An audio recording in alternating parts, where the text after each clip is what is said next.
วันนี้ก็น่าจะไม่รู้ไม่ได้มีฉันกับสมัดิเพลงน่าจะสิ้นแล้วแคปโซเนาะแต่ว่า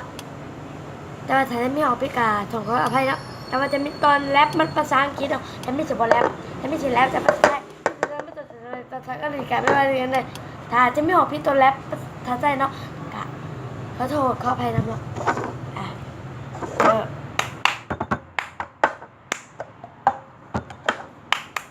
พีพิษ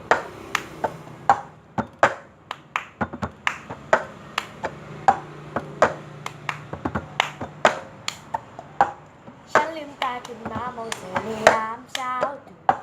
พร้อมกันเธอบอกว่าถึงการที่เธอไม่รู้ฉันกุมมือด้วยกันดอกไม้ของเธอกับฉันแค่มีวันเรานั้นก็มีความสุขเหลือเกินแต่เมื่อเวลาผ่านไปความรักของเราก็จะหายกลายเป็นภาพของความทรงจำดีๆที่เธอสะกดไว้ไม่มีเธอกับฉันและไม่มีวันเรานั้นและไม่มีทางที่ฉันได้กุมมือเธอได้ค่ะได้ดูดอกไม้ตอนนี้เธอไปอยู่ไหน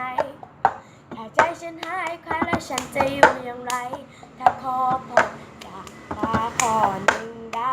จะขอเธอกลับมาอยู่ให้ไปรับให้เจ้าดอกไม้ตอนนี้เธอไปอยู่ไหนถ้าใจฉันหายใครแล้วฉันจะอยู่อย่างไรถ้าขอพรจากฟ้าขอหนึ่งได้ถ้าขอเธอกลับมาอยู่ให้ไปรักใครนึกถึงเธอเมื่อตอนตื่นนอนในตอนเช้าก้าวกิจกรรมไม่ว่าลืมตาครั้งไรก็นึกถึงเธอทุกทีเธอดอกไม้ตอนนี้เธอไปอยู่ไหน